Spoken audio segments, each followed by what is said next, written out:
Hi, I'm Corey Nathan, and this is Talking Politics and Religion Without Killing Each Other. Your home for edifying, provocative, and fun conversations among high-profile public figures and regular folks like me. We talk about faith and politics and all kinds of topics that really matter in our culture. So if you're tired of all the screamers out there taking all the oxygen out of the room and you want to join us in taking some of that space back, you'll love talking politics and religion without killing each other. Thanks for spending some time with us. Enjoy today's show. Welcome, welcome, welcome. We are talking politics and religion without killing each other. I am your host, and I am so glad to be joined by my co-host and journalist warrior, Jessica. Yeah, Jessica, the reporter Stone. And we are so grateful to have a place to talk about faith and politics and big ideas in our culture with all kinds of interesting, accomplished folks of goodwill in good faith. And I'm really excited to announce that it's easier than ever to find us and join our community and perhaps support us. And that's on politicsandreligion.us. The end is spelled out, politicsandreligion.us. Check it out. Consider becoming one of our patrons. That'll really help us continue to have conversations like the one we're having today. Jess, how you doing, by the way? I'm doing well. The kids are out of the bathtub and watching TV, so we have no background noise. Cross your fingers. If the kids can get out of the bathtub, that makes me believe we can have world peace. There's hope for us all. Yes. Yeah, it starts at home. Listen, I want to introduce somebody that I have known for, probably a couple of decades. This is our guest, Dr. Melanie Ross. She is an associate professor of liturgical studies at the Yale Divinity School. She studies the North American contemporary evangelical worship scene and argues that the common ground shared by evangelical and liturgical churches is more important than the differences that divide them. Kind of our lane. She most recently authored the book Evangelical Worship, An American Mosaic, and best of all, she and I went to high school together and spent hours singing together, and to prove it, jazz hands. That's definitely going on TikTok. So Melanie, welcome so much. We really are glad to have you here. Proud of the path that you've taken in life. Grateful to have you here on Talking Politics and Religion Without Killing Each Other. Welcome. Thank you so much. What a privilege to be here. What a great chance to see my friend Jess again. It's been many years, but I'm so delighted to hear about your good work. And Corey, what a joy to meet you. I'm really looking forward to this conversation. Awesome. So, so I told Jessica I wouldn't be talking that much. You told me I was going to ask a few questions, my friend. There you go. I can't even help myself. All right. But I have to know, since Jess, told us that you guys went to high school together, I got to know, what was high school Jessica like? Not about me, Corey. No, I think that's one of the really cool things about a long-term friendship is seeing somebody that you knew back in the day kind of fully becoming themselves as they get older. So Jess has always been super compassionate and super driven and well-organized and articulate and beautiful. And she's only become more of all of this in the decades since I've seen her. I will pay you later, Melanie. Yeah, pay you in spades. The truth. Very kind. One of the things that was so interesting to me about reading your upbringing that I don't think I fully recognized is we have a lot in common. The Maranatha music experience that you had, I had Hosanna Integrity music experience growing up. Just really curious for you, because I knew you through the prism of music in school, not music in the worship context. When did music of the church really sort of capture your heart to understand, study, and research? Yeah, that's a great question. And it's not as if I could pinpoint a particular moment. I've always loved singing in church ever since I was a small child, and listening to my mom sing the alto part next to me and wanting to learn how to harmonize like that. And when we were together in high school, I was dragging my guitar to to the period before homeroom and playing those Maranatha and integrity praise choruses for a little Bible study for 2 or 3 years of my high school experience. I only knew about 5 chords, but that's really all you needed to, to get those songs. And I went off to college and I was a music education major, partly because that was a more guaranteed job security coming out of it. I could teach in any school K through 12 and still volunteer at a church or use my gifts there. But I would say it was my senior year of college that we started to have some debates about worship on campus. And we were trying to find a person that would take over the role of chapel music ministry. And there were all kinds of debates swirling at the time. Now, this was back in 1999. So you have to place yourself in the Lord, I lift your name on high kind of era, if you're so musically inclined. And music is really just starting to make inroads into regular church worship services. And there was controversy about the kinds of music we should sing in chapel. Should we find somebody that was trained to conduct a choir and a full orchestra and knew 4-part harmony well? Did we want somebody that knew the guitar really well and knew the new music coming out? And all of that to say that those debates got me thinking seriously for the first time about what is it that is at stake for us theologically in music. I couldn't have articulated it this way then, but looking back on it, I would say that I sensed that there was something more to the debate than I like the way that this song sounds and I like the way that that song sounds. Somehow our understanding of who God was at stake in the ways that we were worshiping. And so the rest of my life, I've put into higher ed to try to get some language around those questions. Wow. That is quite a path, quite a story. I have to ask you, I was going to ask you this later, but do you have any explanation for why so many modern or contemporary Christian music songs are high? Because you and I are altos. Oh, you're singing my song. I have to sing the tenor part half the time.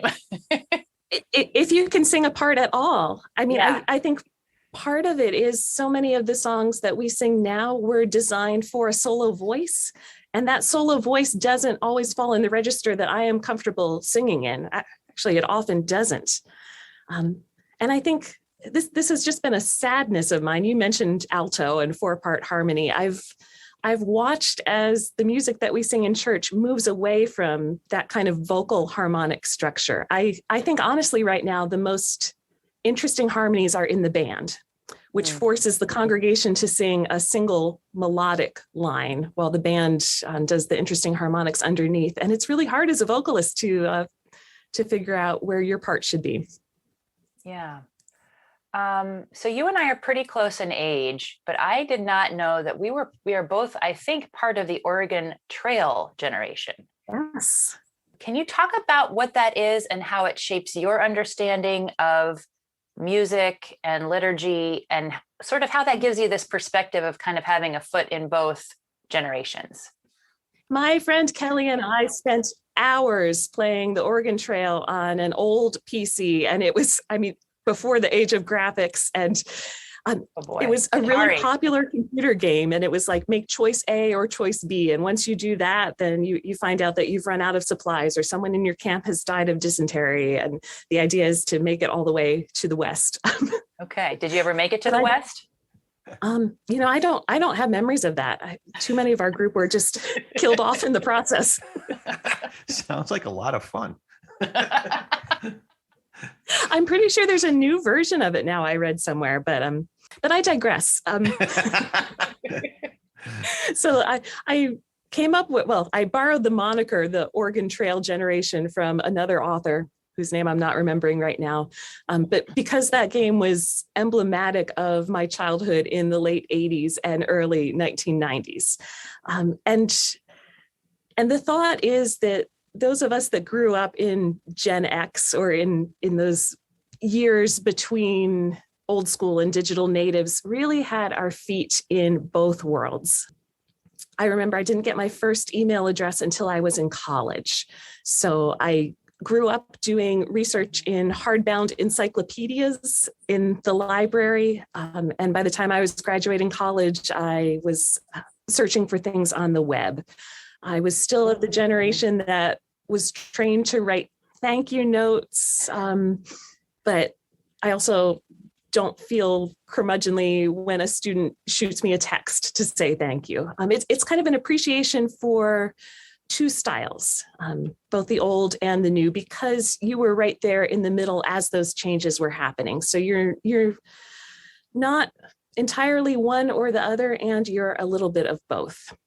Yeah. And I feel that way about my own self when it comes to worship music. I grew up in an age when prior to high school, we sang out of the hymnal, 4 parts. Every Sunday, there was just a canon of hymns that I knew, my parents knew, my grandparents knew.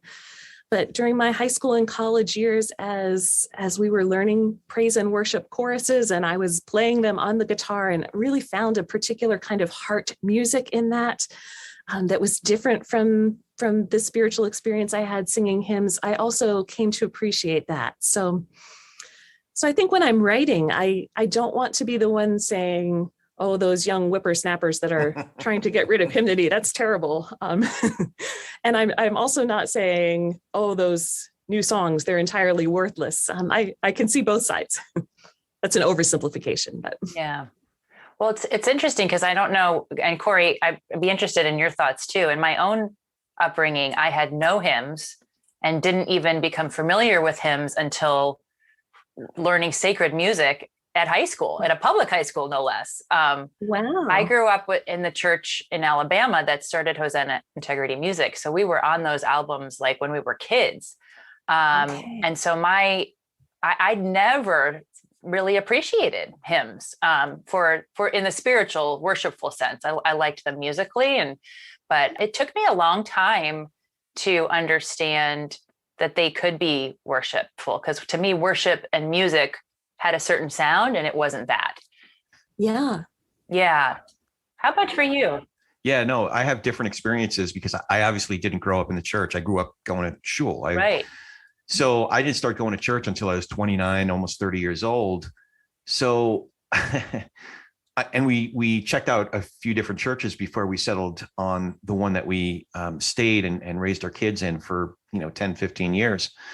And honestly, I was ambivalent. I was torn because there were times when selfishly, I just thought, man, this is like a bad knockoff of the Carpenters, and it just doesn't move me whatsoever. But I was getting worship music, I was getting gospel music, I was getting sort of neo-folk sounding music that more resonated with me.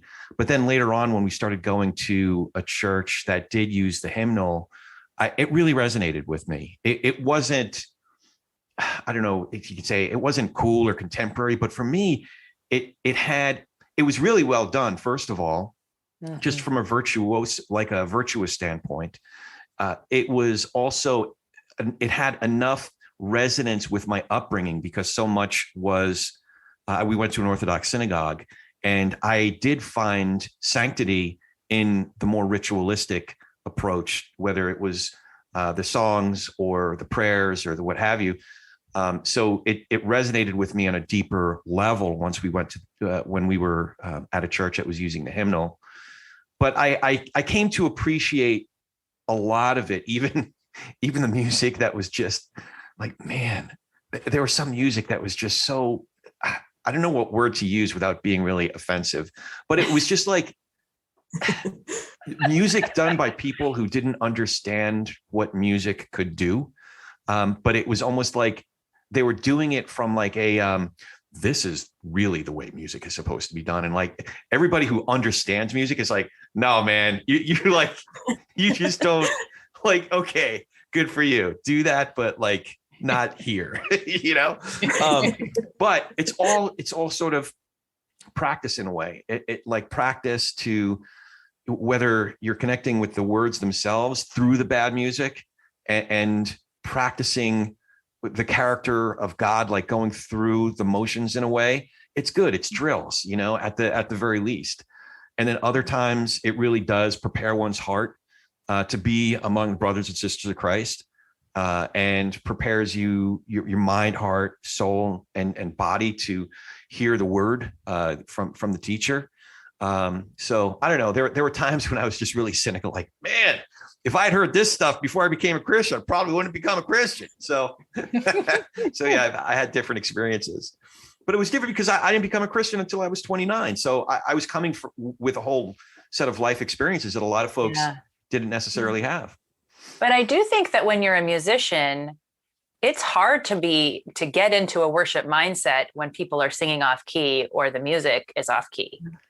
It wasn't even that. It was like they were on key and they were keeping time, but that's not music. There's something transcendent about music, which, I think is God-given, actually, that in the rigid nature of what was being presented, the worst versions of it, I just thought, man, what a missed opportunity.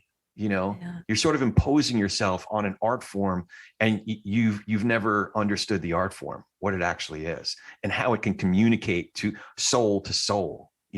So does that make sense, what I'm saying? Yeah, no, I was actually going to say, I think that's actually, there's a segue in there to back to the book, which is, that's sort of the tension that Melanie's book explores, is the transition from liturgical, which I think I had to look up, much more structured and scripturally based, to a music that's more contemporary, and maybe there's more rock and pop influences. I thought it was interesting. You interviewed this worship minister in a traditional liturgical church. You don't name him, which kind of allows him to be even more transparent. And he says, quote, "It seems like it's more about video and lighting and projection and transitions. It's so much more about getting a polished end product and about the experience while you're doing it, or then about the experience while you're doing it." As I said, I think I've also been through that tension and that transition myself. I'm wondering if you think that the American Evangelical Church has lost the true definition of worship, which is really technically sort of being able to enter into the presence of God, the mode by which you do so. Yeah, that's a big question. I think there are authors, particularly from Roman Catholic and mainline denominations, that would say that worship is the missing jewel of the evangelical church. That phrase has been around for a little while. That evangelicals, unlike their counterparts in other traditions, don't have this set order of worship that makes sure to balance different parts of scripture from Old and New Testaments, that has specific times of confession and forgiveness and a weekly celebration of the Lord's Supper. A lot of evangelical churches are not patterned that way. And so when you're looking at it from a traditional liturgical perspective, all that in air quotes, it seems like, where is worship? It's been lost. I don't think that's true. I think evangelicals care deeply about worship. But we've almost gone the other extreme. In some ways, I often hear the phrase, well, all of life is worship. That's become a mantra in evangelicalism.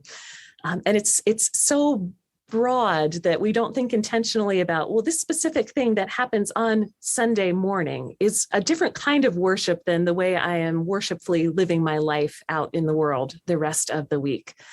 So I think there's that kind of theological piece. I also think that worship has become so much more commercialized than it was when I was in high school and the years since then. There's just so much new product, to use a crass term, that leaders have to sort through on a weekly basis. And suddenly you're having to make decisions that aren't strictly theological. There are things like, who's this song going to appeal to? And is this in keeping with what our congregation likes to sing? And do we have the right instrumentalist to be able to pull this off? And so I think there are pragmatic questions that sometimes, like that pastor said, end up trumping the deeper theological ones that we also should be asking. So I know that you're not vocationally a sociologist, but in your studies of, it was 7 churches, right? The last book? Yeah. Very, very different across the country in very different areas of the country. I was wondering what if I may, sociological observations you made about the way these different churches observed, whether it was the worship or the sermon or anything else about what you were observing there. Yeah. Well, Cora, you hit on one of my vulnerabilities, which is I will be the very first person to say I'm not a sociologist. Yeah. And I use the term, I'm an ethnographer lightly, because there are those in the social sciences that really have a better handle on that discipline than I do. But you get to play a sociologist on TV now. So yeah, I get to dress up as one. Yeah, there you go. You did note how different groups of people in different parts of the country and different churches behaved, what their sort of communal behavior was like. So I was hoping that you could describe some of those differences or some general observations that you made in different places. I mean, I took a couple cues from other better educated ethnographers than myself. So one of the things that I did was to stay in each site for 2 weeks. So in case something, and occasionally this did happen, something just went wrong in the worship service, or it was not a typical Sunday, and you don't want that to be the one and only representation of your congregation in the book. And the other thing that 2 weeks did for me was it opened up the relational space to have good conversations. And it gave me enough time that some of the stories started to repeat themselves. So I would talk to somebody in the beginning of the week, and later on in the week, okay, I've heard the same story about the congregation from 3 different people who are unconnected to each other. That gives me a good sense that this was something important in the church. I think one of the things that surprised me in a way that maybe it shouldn't have was the geographical differences between my churches. I teach in New England, and I teach a class on understanding evangelical worship. And when I get students from the South, they're in despair. Just, you don't understand. Evangelicalism is such a different thing in the South than it is in Connecticut. Now that I've spent a little time, I understand what they mean. Same thing in the Pacific Northwest. They're just so contextual in really important ways that our conversations don't always account for. So Miss Lisa, my lovely bride, we're going to be married it'll be 25 years this summer. But she's from Alabama. And when we went back to visit Granny Mac and went to her church, there were all of maybe 20 people in the church, all of whom were over 90 years old. Except for Pastor Stan. And it was just such a different experience than going to church out here in Southern California. You know, Pastor Stan was all fire, fury, and, get on his toes within about 2 minutes of starting the sermon. And the choir, right to your point about when stuff messes up, man, there was not a time that we went to church with Granny Mac that the choir director just went way off key or just forgot the words, messed up on the piano. But everybody was like, "That's okay, Paul. You just go, give it another go." So, and there was something about that was so heartwarming. I really enjoyed those services in a whole different way. So, yeah, same here. That was my favorite kinds of moments, when I hit the sweet spot where I felt more like, oh, I'm a friend of this congregation more than I am an outsider taking clinical notes. That happened in each of the congregations. That's cool. So I didn't tell you this, Jess. Sorry, I'm kind of derailing the conversation just a stretch. But since I brought up Granny Mac's church, Granny asked me, she passed away. She was into her 90s. And she asked me to give her eulogy. And the first answer I had was, well, Granny, you ain't dead yet. So why are we talking about this? But I was so honored. Pastor Stan was at the funeral. All of her friends from church were at the funeral. And here I was, the Jew from Jersey, giving the eulogy at Granny Mac's funeral. So it was pretty cool. She was a Proverbs 31 woman, if there ever was one. So that's cool. Yeah, that's awesome. Yeah. My husband got to do that for his grandma, and she was the same. It was really cool to get to see him kind of weave the story together of her and her influence on his life. But I digress. Yeah. These are important memories in the church. And, pulling back for just a minute, we often talk about politics on this podcast. We're mostly talking about faith and worship and religion, but you write in the introduction to the book, Melanie, that you didn't really foresee or weren't aware until you got into your research that there was this moment happening in the evangelical church, a lot of questions around the support politically for Donald Trump. And I'm wondering if you found any explanations for that or any interesting observations for that in the context of worship and the questions that you were asking as you traveled the country. Yeah, no, that's a great question. My research started in 2014 before politics was kind of the major issue that it became. And I ended in 2018 and so much changed so quickly. I think we've heard a lot recently about 60% of evangelicals voted for Trump, and evangelicalism and politics have become so entwined in the news that I think somebody who was unfamiliar with the evangelical tradition and maybe stepping into a church for the first time would almost expect that, there were red, white, and blue balloons on the platform and big signs saying, make America great again, and a pastor saying, here's the candidate that you should vote for. And the thing was, as I traveled around, what might be surprising to some folks is how little these churches really wanted to talk about politics. They didn't want that to be their defining face in the book or in the world in general. They would rather be known by the good work that they were doing in their communities and their outreach events. But there was a strong desire to stay apolitical.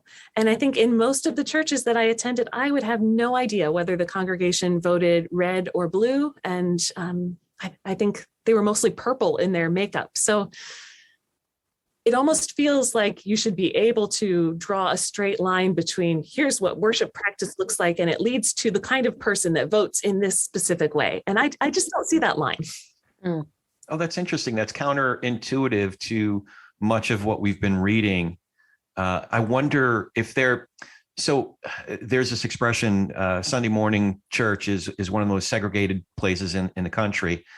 I wonder if churches have further segregated themselves toward the end of the Trump administration and post January 6, 2021.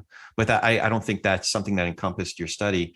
I did want to point out I think this was also in your introduction. You summed it up really well. The reason pastors wielded little influence over the actions of their parishioners during the Trump campaign was because books, magazines, music, films, ministry conferences, blogs, t-shirts, and home decor do more to shape the evangelical movement than any of its official theologies. As you quoted. That's Kristen Cobb-Dumez. Yeah. So speaking of 2014, I did want to ask you a personal question. Halfway through the project, you were diagnosed with cancer. Yes. There was a quote that I loosely was referring to, and I didn't remember where I read it. Then I just reread some notes from the book, and someone encouraged you, do today well. So I was wondering if you wouldn't mind sharing a little bit about that experience and how you're doing. Yeah, thank you so much for asking. I am, praise God, I am in full remission and have been for, I think, 6 years now. So I give thanks for that every single day. I discovered my cancer while I was in the middle of researching. I was at a church that I did not end up writing about in the book because it was too traumatic a time in my life. But I discovered a lump and thank God decided to come back to Connecticut to get it checked out instead of, part of me thought maybe I should wait till I'm all done with the research and 6 months from now, maybe get it checked. But I felt that little tug to come back and get it looked at right away. And within a week of the biopsy, I was in treatment. So I had chemo, I had reconstructive surgery, I had radiation. I put the project on pause during that about 2 years worth of treatment, and then went back out and finished the other churches that I hadn't gotten to. So in many ways, so much of this book feels like a before and after to me, before I got sick and after the cancer, before the presidential elections and the aftermath afterwards. It was a really interesting time to be writing it. But the idea of do today well, a blogger friend of mine was diagnosed with a more aggressive form of cancer than I had. And she just wrote regularly about focusing on what was in front of her that day and making good choices in the moment about the next right thing to do, not trying to look too far into the future. And that has helped me so much. It still does. And Do Today Well, I've picked up that mantra from her, and I have it hanging in a prominent place in my house now. I didn't realize that you had taken 2 years off for that, for the treatment and recovery. So it strikes me that your perspective must have been very, very different in the before and after, as you refer to it. But also the world was in a very different place. The country was in a very different place. Did you notice that when you came back to pick the research back up? Yeah. Boy, you guys are great at getting to the core questions. Thank you for asking. I did notice that. I noticed, so let me answer both parts of that question. I noticed that I had changed personally in all kinds of ways that are impossible to describe. But one of them that I could pinpoint was that I really craved Christian worship music that took a longer perspective. So I wanted to sing songs about when I tread the banks of Jordan, bid my anxious fears subside. I wanted songs that said there's an eternity and we need to prepare for it now and start thinking about it, because those were so helpful to me when my life was so uncertain.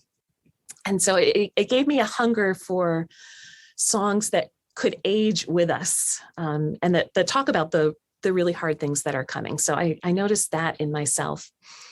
And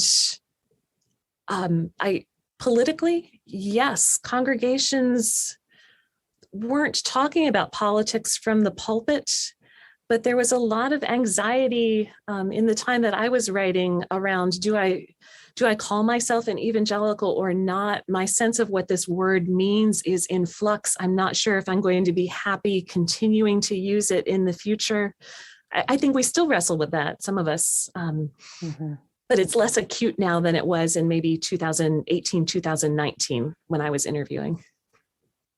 What about at your school? It was there. I know it's a divinity school, of course, but I wonder if in academia there is a greater, more overt hostility towards evangelicalism, or someone who's studying, evangelicalism. Yeah, I would say no.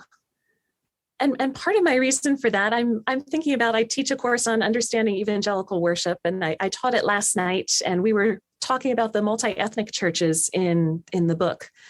And so many of my students come from various parts of the world. So lots of them from South Korea. I've got a student now who is from Finland. I've had students who are from various parts of Africa.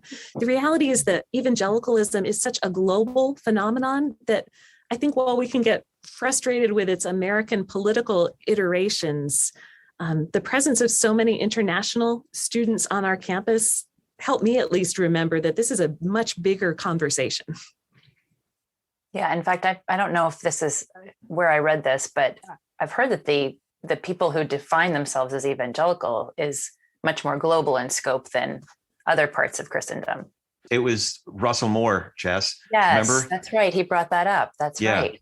Yeah. And that's his touch point for what it can be and what it should be and how we define evangelicalism.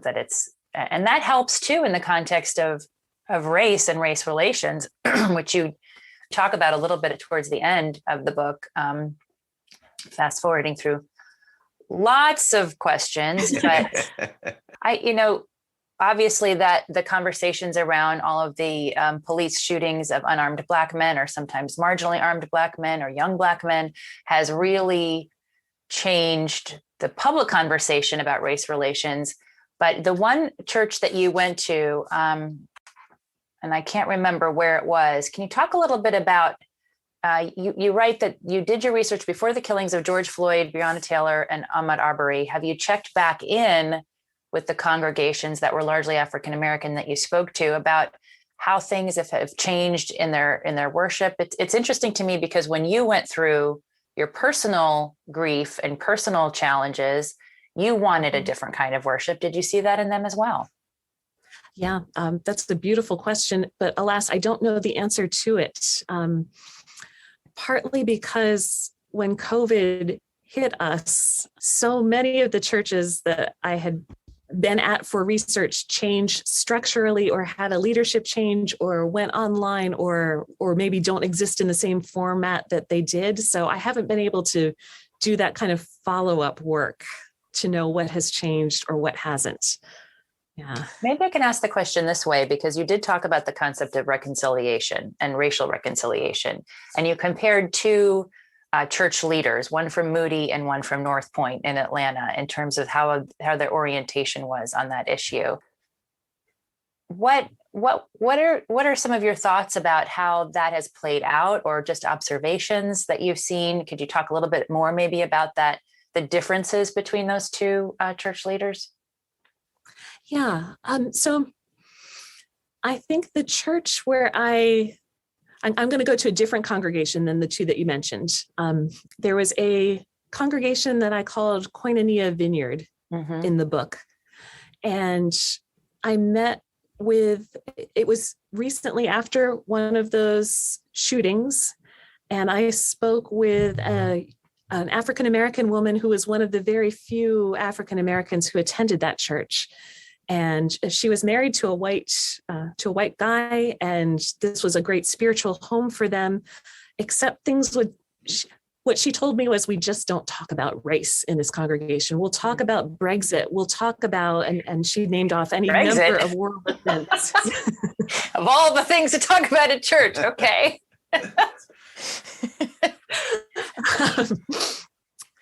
Not sure what Jesus's position is on Brexit, but no, I'm not sure either. Just various ways that the world was splintering, and the leadership's willingness to name those from the pulpit, but not to get beyond, but would only use platitudes when it came to racial reconciliation kinds of issues. And that one of the things she said that really stuck with me was that this pastor was trying to model that apolitical stance that I had mentioned earlier. We don't want to be about politics. We want to be about faith. We need to stay open-hearted to those who might have different opinions than we do. And this woman's point was, this pastor is my friend. I consider him my brother.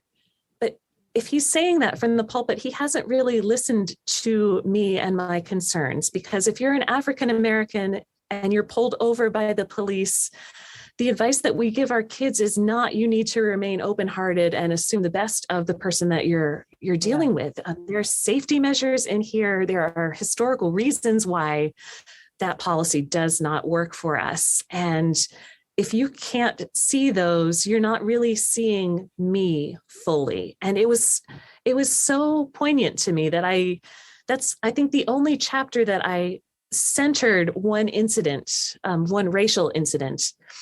But as I said in the introduction to it, these questions about race popped up in different ways in almost all of the congregations that I visited. Some of them saying things like, well, we have a church full of people from all parts of the world.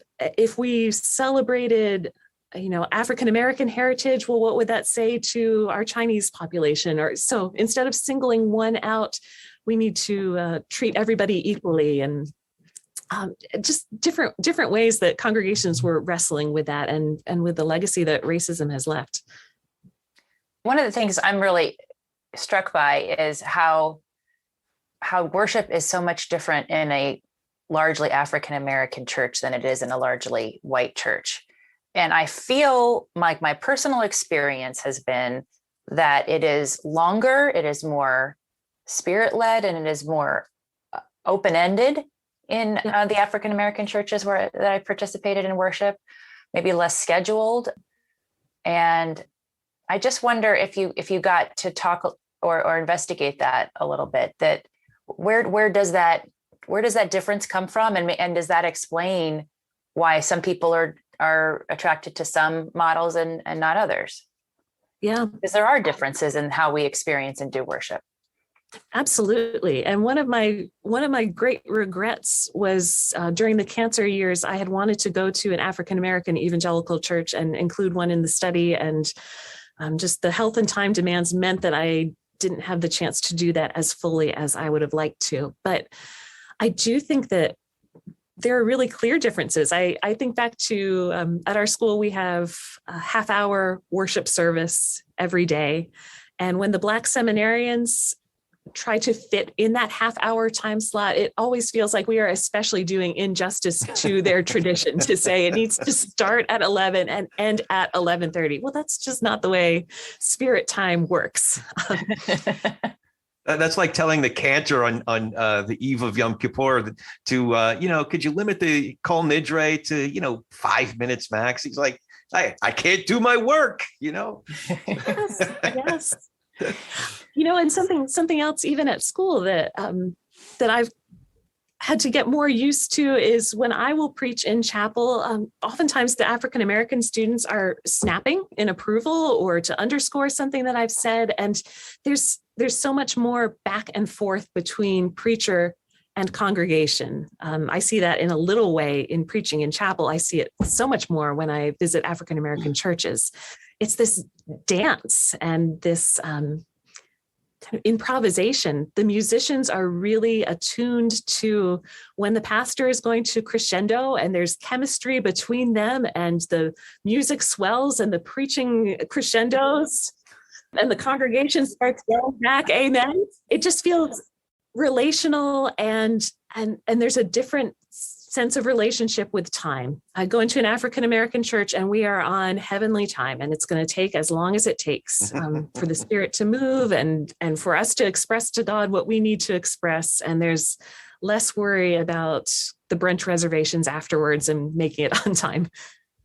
So that was one thing I wanted to ask you about, because I briefly was a worship leader at a small church, and it was the height of the seeker-sensitive movement, which I think some of our guests have heard me talk about. We probably should explain again what that movement is. It's really kind of making church more accessible to people who are unchurched was the design of it.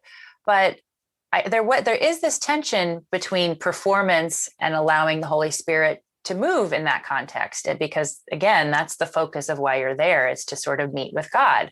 What did you learn about how music plays with that tension? What music maybe makes it easier to let the Holy Spirit in, how musicians handle that? Because I remember a conversation where they said, this is not about singing the right notes only. It's not about just being good and excellent at music. It's about listening to the Lord and feeling what the congregation kind of is feeling and sort of being in tune. So there's additional skills in that context that you might not have if you're a choir director. Yes. Boy, that's a really interesting question that does not have a one size all fits answer. I'm sure it doesn't. And I'm thinking partially just, I went to churches of many different sizes. And when I think about the mega churches that I attended, they are on a really strict schedule with their music, particularly the ones that have satellite campuses. And so your local worship team on site has to start and end by a particular point, or else you can't simulcast the sermon that's being broadcast to 7 campuses. And when you're on that kind of a strict logistical time schedule, everybody has a click track in their ear. The metronome is the same. The beat is the same. You can time down to the minute. This is how long worship is going to take, which is not to say that it's not. Yeah. They literally are they don't have a countdown in their ears, do they? Yeah, they do. They do. Wow. Yeah. I've been in churches where there's a clock or a ticker thing. What is it called? A timer thing. Yeah. And the pastor's looking at the big red thing, or the worship leader's looking at the big red thing. And he knows that at whatever it might be, 14 minutes and 30 seconds, he's got to wrap up his last song or whatever time it is. Yeah. But it's very, very structured, certain churches I've been to. Yeah. One of my most amazing moments was at a mega church where the sound crew said, "Hey, do you want to put the headset on for one of the hours just to hear what we're hearing?" And it was amazing, the amount of click track and, okay, podium to the left and time to remove this. And wow, it's it looks so seamless when you're just sitting in the congregation, and there's so much happening behind the scenes to make it work. So being a New York theater rat, I produced some theater in New York, mostly 99 seat equity waiver type stuff. And the first time I went into one of those churches, one of my first thoughts is, man, what I could do in a theater like this. Like we never had a production manager. It was like, the guy who was playing, the guy who was playing Hamlet in between scenes was going back and, flicking on the lights for just whatever it might have been. So, man, the production value of some of those spaces, I was just absolutely envious of. Absolutely phenomenal. Yeah. And just to get back to your question, I think in a setup like that, when you talk about spirit-led worship, I think the spirit leading comes prior to that Sunday morning. We're going to trust that we're prayerfully considering the songs that need to be sung and the way that the whole service gets put together so that the audience sees it as seamless and there are absolutely no distractions to their worship. But we'll put the spiritual prayer time in before that so that in the moment we can be focused on the details. Contrast that with the more charismatic church that I went to that had that model of we're going to stay here for as long as it takes. And the worship leader has that channel to God and is sensitive in the moment to how God might be directing the song choice or how long we want to linger on a refrain or repeat a verse, or maybe even sing a song spontaneously in the middle of the sermon. There's so many models for how that works. Somebody told me in a congregation that I was visiting it during the summer, it was primarily lay-led. They took turns preaching, so not necessarily folks with theological training, and how good the sermon was really hit or miss. And I tried gingerly to ask one of the church members about it and whether it bothered them that there wasn't kind of this polished product every week. And what they said really surprised me and kind of delighted me. And they said, we live in a part of the country where there are lots of great sermons available on podcasts or on the radio. And if I want that kind of high level preaching, I know where to find it. Same thing with music. I don't come because of that. I come because of the physical bodies and the community that is gathered and the way that I can sense the Spirit moving when there are a group of us in the room. It's less about the content for me, even though that's important. And it's more about the experience of gathering together with other believers. And I thought, that's really beautiful and a corrective to some of the performance orientation that I think we have. Yeah, and it really got tested during the pandemic too, where you had the mental health implications of not actually being touched or being in the presence of other people for long periods of time. Do not forsake the gathering together of the brethren and the sistren. Yeah. Well, Jess, I know we're coming up on almost an hour here, so I want to make sure that number one, I don't want to cut you off if you have more questions. I know I have lots more, but I also want to give Melanie an opportunity to see if you have any questions for us. I do. Okay. Well, I love the title of your show, Talking Religion and Politics Without Killing Each Other. Yeah. And part of the reason I love it is because that's what I'm trying to facilitate in my classes here at a divinity school. And it's hard right now. No surprise to anybody that's listening, but I feel like students are really afraid to say what they really think for fear of accidentally offending someone or being canceled. Or part of what I hope to do in my classes is to help us listen to each other really well. What kind of tips do you have for me when I meet with students for an hour a week? I want them to be able to speak freely, but also to take care of each other in that moment. Have you learned anything from previous guests that could help me as a professor?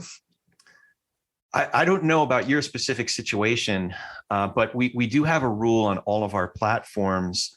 So nonsense will be muted, incivility will be blocked, and the spreading of proven falsehoods and threats will be reported. So, it's not something that you can necessarily do live, But I find that when we're in front of each other, there are actual consequences to that which we say. A lot of times it gets really, really heated when we don't have our real name as a profile, and there isn't the possibility of somebody punching you in the nose for saying something really, really off. So that's number one. But we have that general ethos when we are with each other, partly because oftentimes it's the loudest, most extreme voices who dominate that conversation.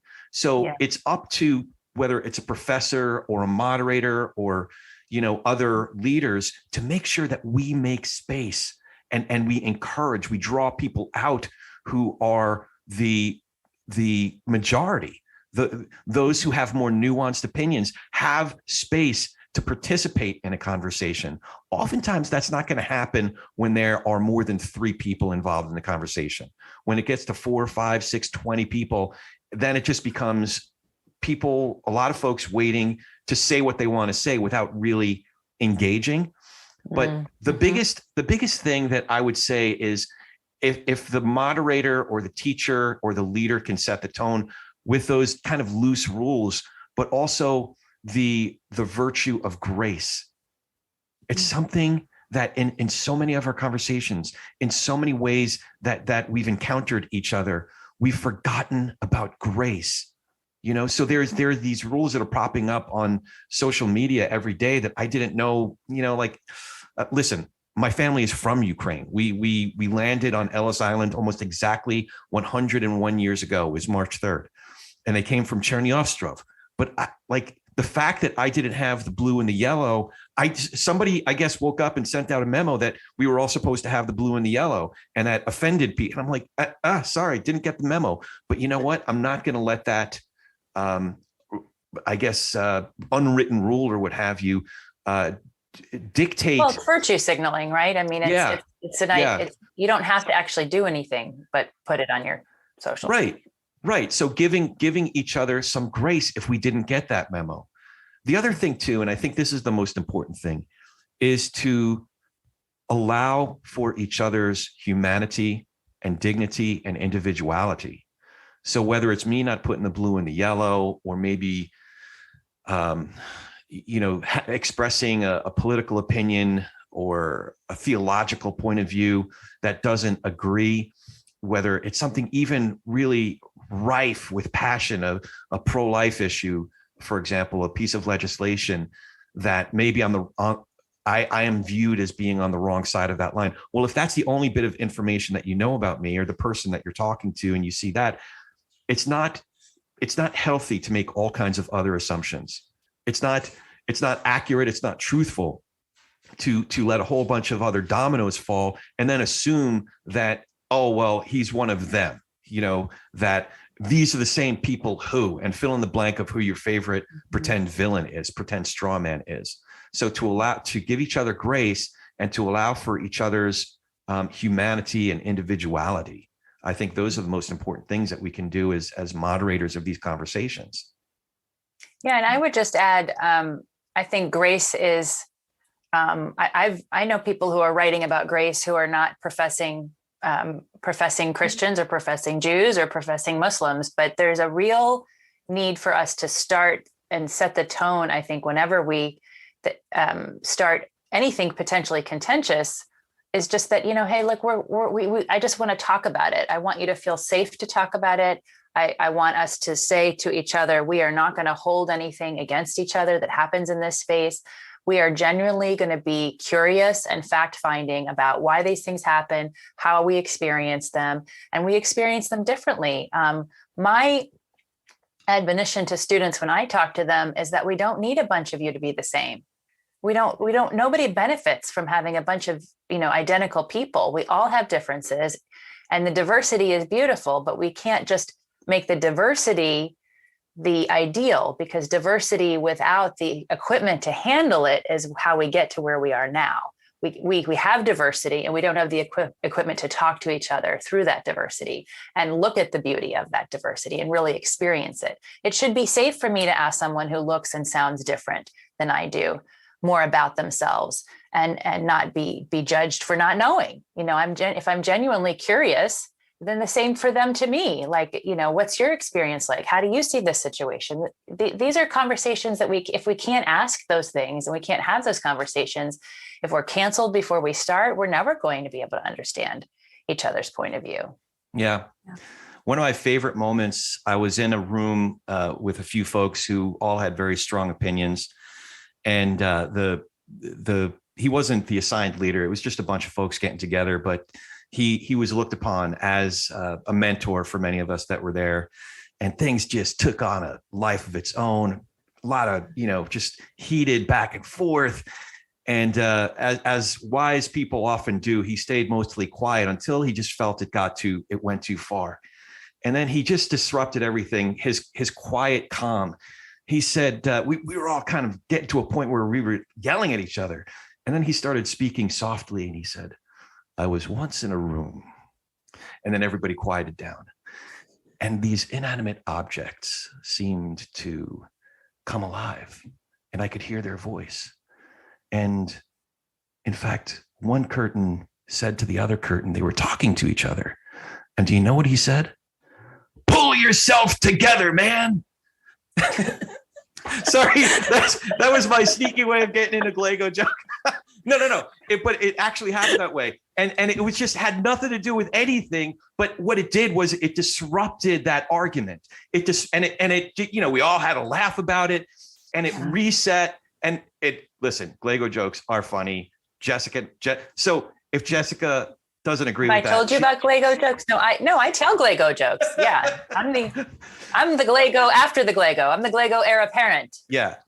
So anyway, one of my best friends, a guy named Mark Glago, and he's the ultimate dad joke teller. But that was my friend's way of disrupting the momentum of something that was purely contentious, not productive at all.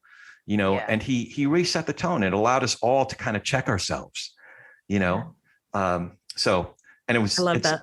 It's always worth telling a Glago joke. Well, I'll add that one to my repertoire. Corey, that's your book, is you have to collect the jokes for such a time as this. Okay. Exactly. Jess, did you have any more questions, or should I land this plane? Let's land it. All right. Coming in for a landing. All right, Melanie, this is such a treat. I loved reading the book. So before we take off or land, tell us how we can find more information about you, your writing, and all the great work that you're doing. Yeah, thanks. Well, the book is called Evangelical Worship, an American Mosaic, and it's published through Oxford University Press. So you can check it out on their website or on any of your Amazon, etc. And you can find more out about me by coming to the Yale Divinity School website page. And there's a bio and a picture and all that interesting stuff. So it's good stuff. And the book is a great read. If you're a history buff or interested in church practices, there's so much good stuff in there. So I couldn't recommend it highly enough. And thank you again for joining us, Melanie. It was great getting to know you a little bit better. And I hope we do it again. Me too. This has been sheer joy. Thank you. Absolutely. And great to see you, Jess. Let's not wait so long before we see each other again. Drum roll. I don't know why I always go to the drum roll, but I feel like I need one. So jazz hands. That'll be my new drum roll. That'll be awesome. And as always, if you dig what we're doing here, please hit that subscribe button, leave a review and comments wherever you get your podcast, and tell a friend about TP&R. We're easier to recommend than ever. It's politicsandreligion.us. That's politicsandreligion.us. And you can even support our program through a patron app on our site. Please do that. Now go talk some politics and religion with gentleness and respect, and have a great week. Thank you for joining us today. If you dig what we're doing here, it is super easy to follow us. You can go to our site, politicsandreligion.us. That's with the and spelled out, A-N-D. Politicsandreligion.us. And we're on all the socials at TP and R Pod. TP and R Pod for Talking Politics and Religion Pod. And here's a big way you can support us: by becoming one of our patrons. You can even become a producer or executive producer of our program and have a lot more say in who we bring on, the kinds of questions we explore, or just help us keep the lights on. But mostly, we really appreciate you giving us a listen. So for the whole team here at Talking Politics and Religion Without Killing Each Other, thanks for hanging out with us. We'll be back in a few days to do our little part in Tikkun Olam.